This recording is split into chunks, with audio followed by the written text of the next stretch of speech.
a call to fire me from our First Lady, Melania Trump, saying I should be fired because of a joke I made, again, 5 nights ago. So Jimmy Kimmel just delivered one of the sharpest responses to authoritarian overreach we've seen from late-night TV. When the First Lady demands a comedian's firing over a harmless roast joke, we're watching democracy stress-tested in real time. This breakdown reveals everything about power, comedy, and constitutional rights. You know how sometimes you wake up in the morning and the First Lady puts out a statement demanding you be fired from your job? We've all been there, right? You've been there, right, Guillermo? This casual delivery is actually brilliant strategy. When authoritarians attack comedy, they want fear and groveling. By treating this as absurd rather than terrifying, he's refusing to normalize First Ladies issuing employment ultimatums to private citizens. That's exactly the right constitutional response. I said, our First Lady Melania is here. Look at her, so beautiful. Mrs. Trump, you have a glow like an expectant widow, which obviously was a joke about their age difference and the look of joy we see on her face every time they're together.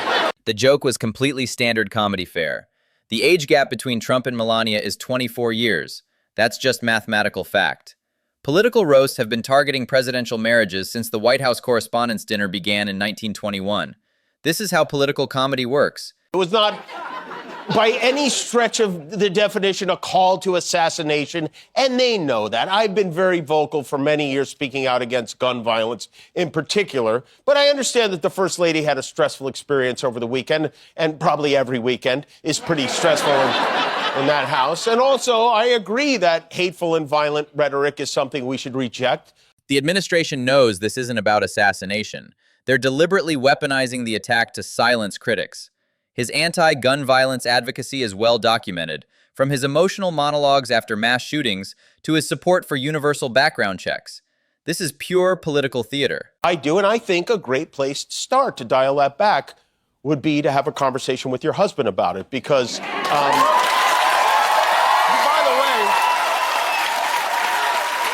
I should point out, Donald Trump is allowed to say whatever he wants to say, as are you, and as am I, as are all of us, because under the First Amendment, we have, as Americans, a right to free speech. The hypocrisy here is staggering.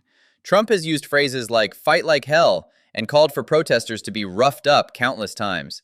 He's literally facing criminal charges for January 6th rhetoric, yet his wife demands comedians be fired for standard political humor. If you want us to believe that a joke I made 3 days before this dinner had any effect on anything that happened, well, then maybe someone should look into this psychic lady, too. The timeline completely destroys their argument. The joke aired Thursday, the attack happened Saturday. Unless comedians now have psychic powers to influence future events, this conspiracy theory falls apart under basic scrutiny. It's classic authoritarian blame shifting. Incorrectly, I think, that no one from the White House was specifically calling for my head. This is this morning. I guess the First Lady doesn't count. The media's initial downplaying of Melania's statement shows how normalized government intimidation has become. When the First Lady demands someone be fired, that's not criticism, that's government pressure on private employment. We're losing sight of these crucial distinctions. But I have to say, because this really is a shame, because there was a time not so long ago, back in 2010, when, believe it or not, we sent our man Yahya to a Samsung promotional event in New York where we learned that Donald Trump was a very big fan of mine. This perfectly illustrates how power corrupts. Pre-presidency Trump was happy to appear on comedy shows and laugh at jokes. Now in office, he uses government platforms to silence the same comedians. It's textbook authoritarian behavior. Tolerance when powerless, suppression when powerful. Anyway, what happened on Saturday at an event supporting the First Amendment, by the way, it was so crazy to watch. After the gunman was captured, there were so many well-known people in a room together, and there were cameras on everyone at all times. The bitter irony is undeniable. An attack on a First Amendment event being used to justify attacking the First Amendment. This administration consistently exploits tragedies to expand their war on media and comedy, turning every crisis into an opportunity for authoritarian overreach. The president, one thing about Donald Trump, there's nothing he can't turn into a real estate opportunity. He immediately turned this into an argument in favor of his ballroom. He wrote, "This event would never have happened with the militarily top secret ballroom currently under construction at the White House."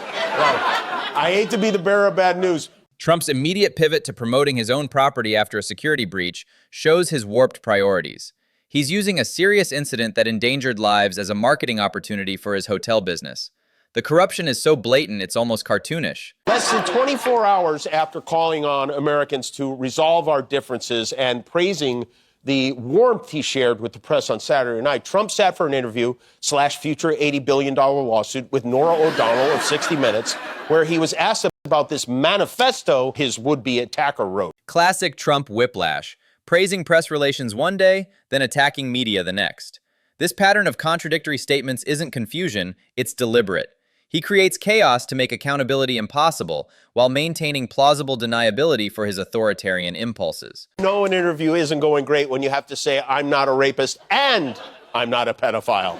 While facing serious criminal charges and civil lawsuits, he's spending energy trying to silence comedians. The misplaced priorities reveal someone more concerned with controlling public discourse than addressing legitimate legal accountability. It's authoritarian deflection at its most transparent.